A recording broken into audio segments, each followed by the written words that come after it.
سلام عشق دلیای مقدس، سلام آفرینشیای عزیزم. بچه امروز میخوام به صورت خیلی یهویی و خیلی یهویی، واقعا یهویی این موضوع پیش اومد که در موردش صحبت کنم و توی زمین جدید باید حواسمون باشه بچه ها.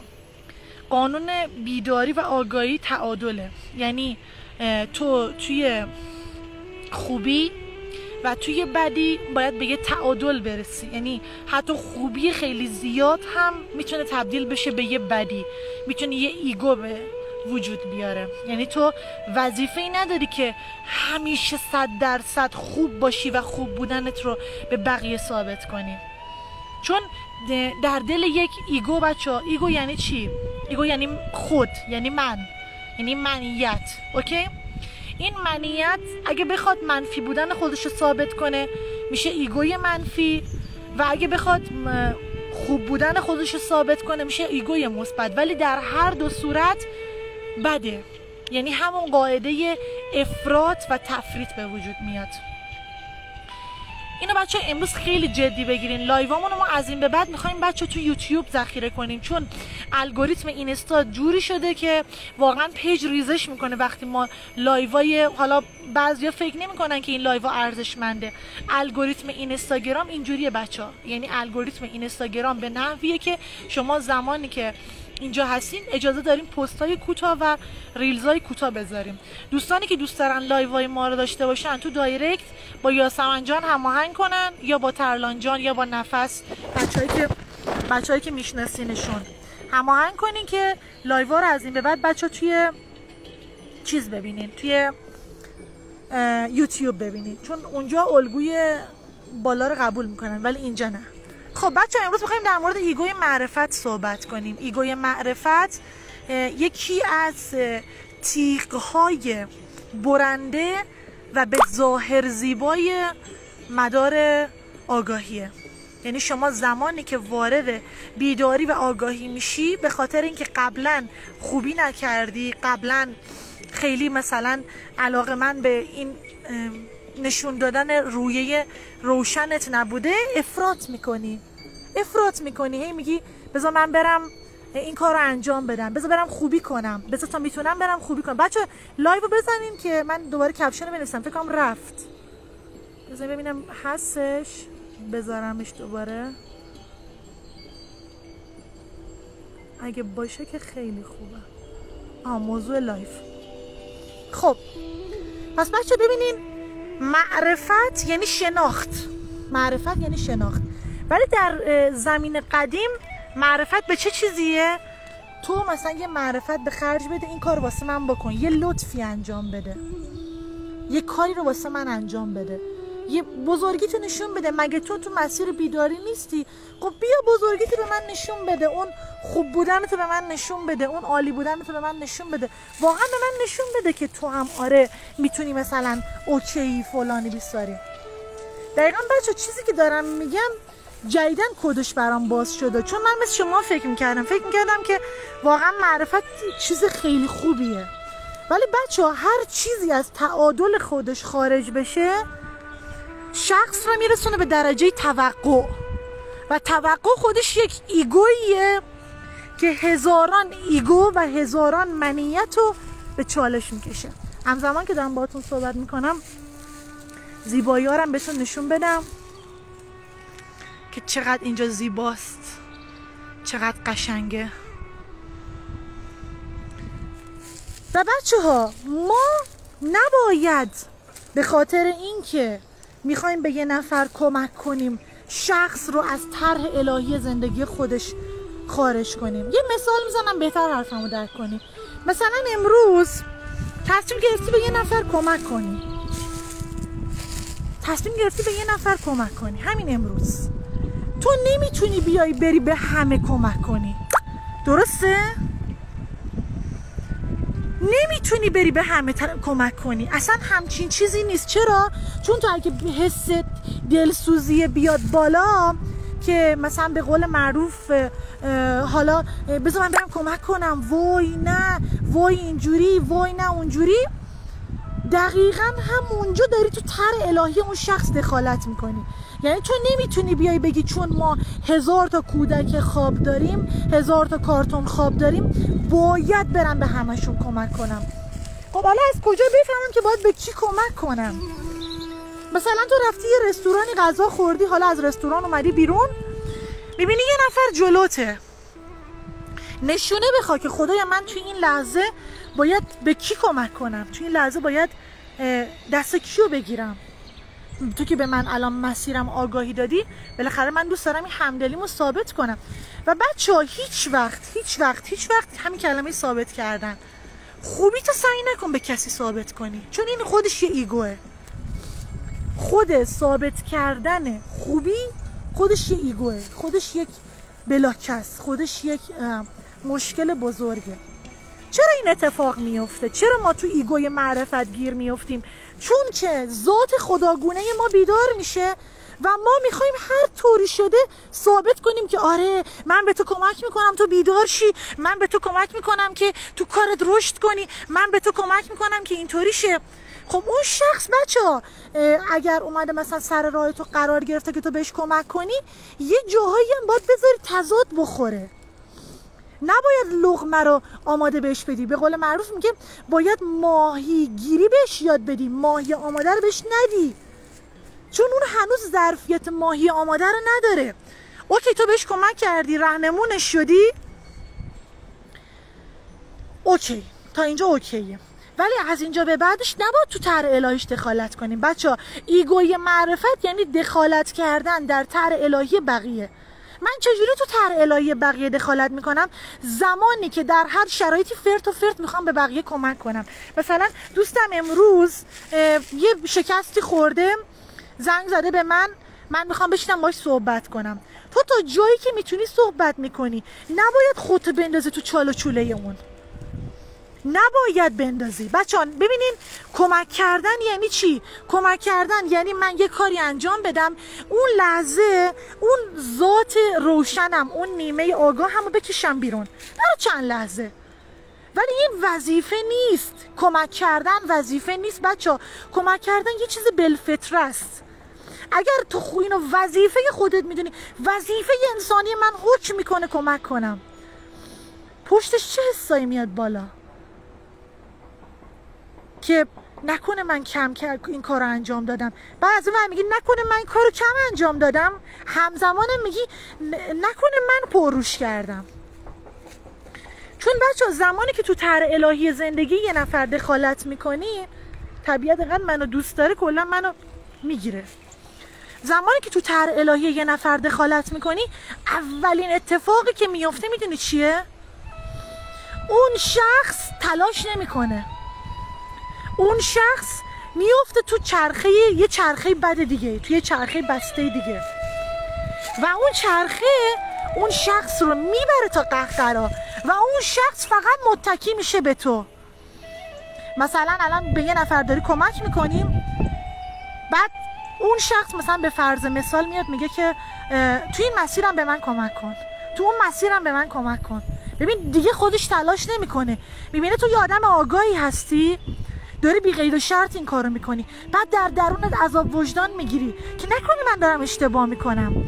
به آدما ماهیگیری یاد بدین بچه‌ها، ماهی درسته دستشون ندین، بذارین بیان تو مسیرتون، بذارین اون سختیایی که شما کشیدین رو بکشن، چون همه اون سختی‌ها پشتش یه درک بزرگ نهفته است و اگه کسی به قدرت درک نرسه نمیتونه موفق بشه. تو همین الان بیا به یه نفر 10 تا ماهی بده، بگو هر کدوم از این ماهی ها پولش مثلا به فرض مثال 300-400 تومنه، 10 تاشو بفروشی 3-4 میلیون تا زور مثلا کاسبی. نمیتونه، ماهی ها میگنده. ولی وقتی ماهیگیری بهش یاد میدی، یاد میگیره که اول بیاد بره ماهیگیری رو یاد بگیره. نباید بچه اطرافیانتون رو توی مسیر آگاهی بر حساب اینکه من معرفت دارم، بر حساب اینکه من آدم آگاهی هستم، خیلی بچه ها بده، ضربه میخورین، بعدم ضربه میخورین. چرا؟ اون شخص همیشه ازت توقع میکنه. میگه تو آدم آگاهی هستی، تو دیگه چرا به من کمک نمی کنی؟ تو که خدا رو خوب شناختی، تو که همه چیزو خوب بلد شدی، تو چرا کمک نمی کنی؟ من از تو توقع نداشتم، از تو یکی توقع نداشتم، تو باید به من کمک میکردی. دقیقا این اتفاق بچه برای من افتاد.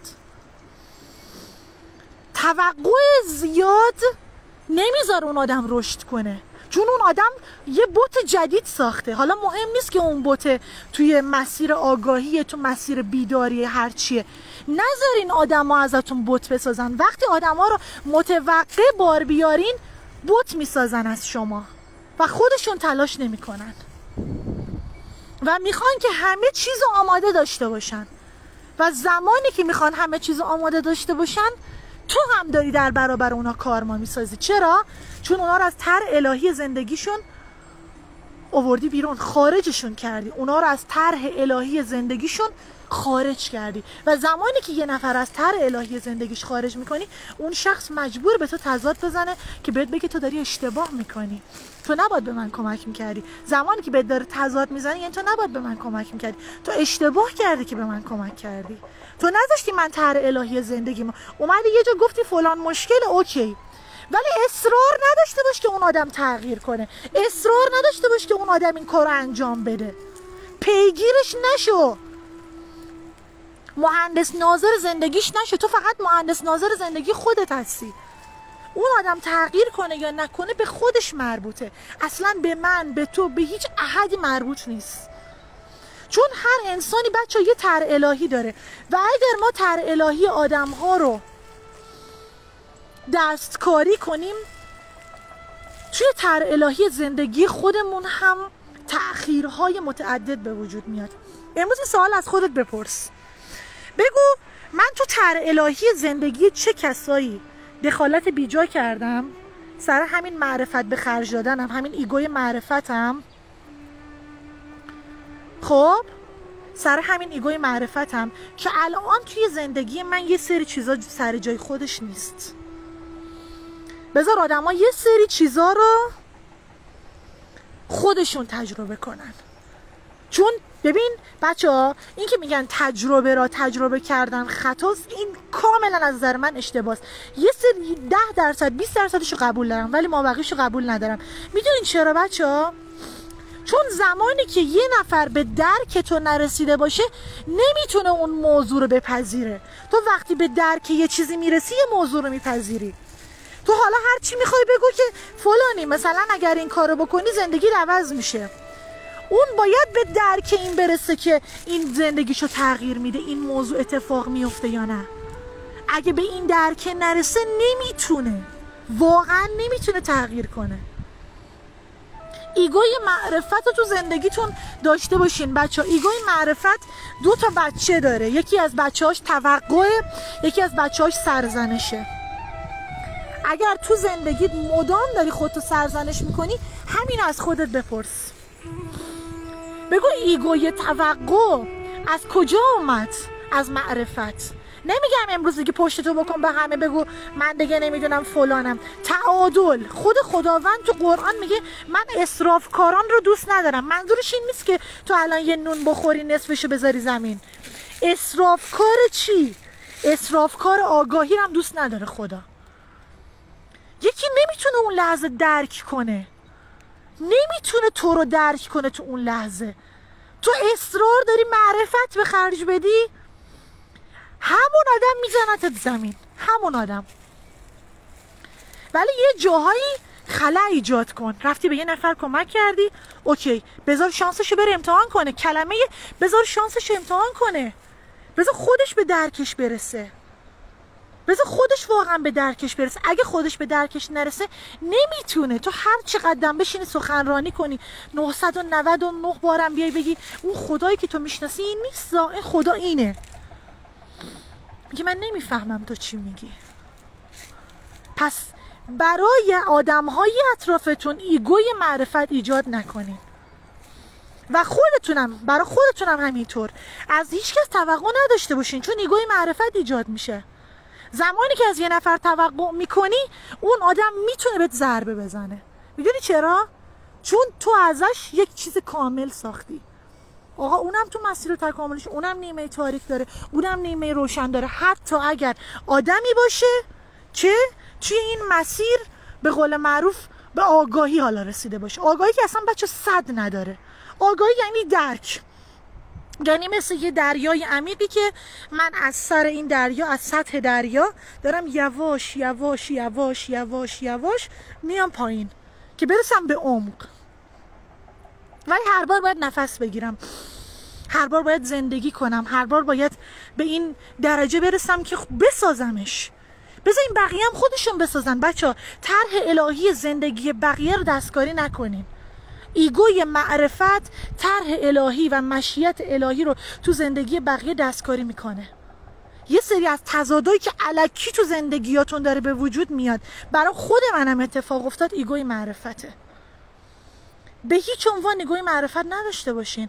ببین تو اگه به دوستت کمک کردی دیگه خودت رو مثل اون دایه نمیدونم چی بهش میگن دلسوزتر از مادر نبین که وای من الان باید این کارو بکنم اون کارو بکنم.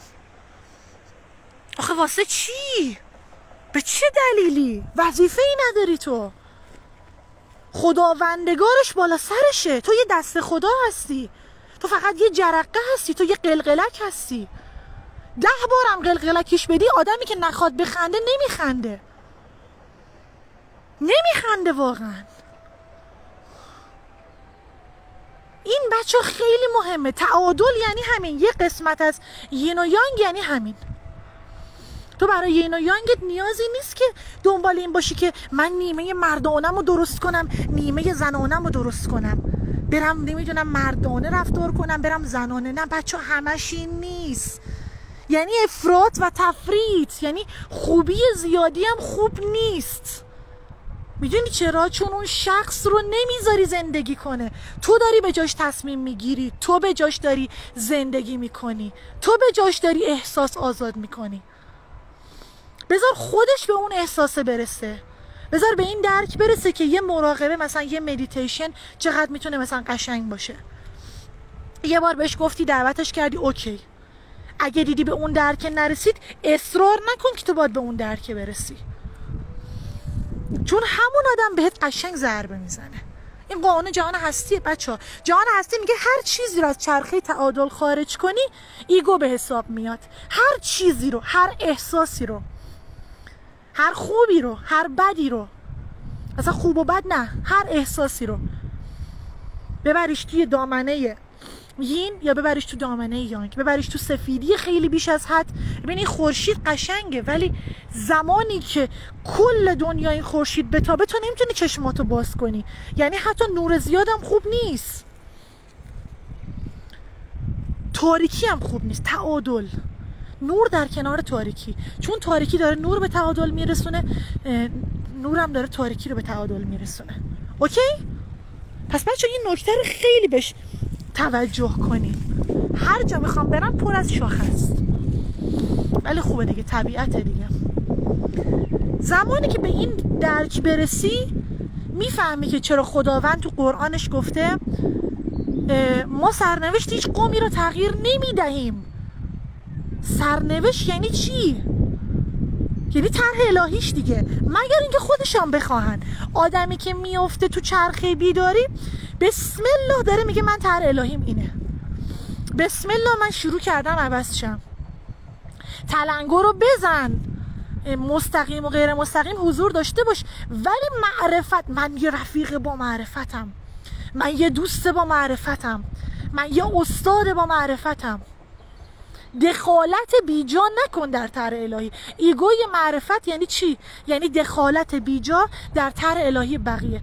حتی اگر اون شخص خواهر روحیته، حتی اگر اون شخص اصلا ببین خدای زندگیت میدونی دیگه، یعنی مثلا بیای بگی من چشم بسته به این اعتماد دارم، چون طرح الهی همه با هم فرق میکنه. و سعی کن تو زندگیت، تو مسیر بیداری، آدم‌ها رو نسبت به خودت متوقع بار نیار. چون اون لحظه‌ای که آدم‌ها رو متوقع بار آوردی گل عالم رو سرشون ریخته باشی، زندگی تو براشون گذاشته باشی، فداکاری های الکی کرده باشی. دقیقا بچه تو ناهمتا یه قسمتش به آتریس جز گروه فداکاران بود. دید بابا خودش زندگی نمیکنه، دید ایگوی معرفت داره، این کفش نداره برم کفش بکنم پاش.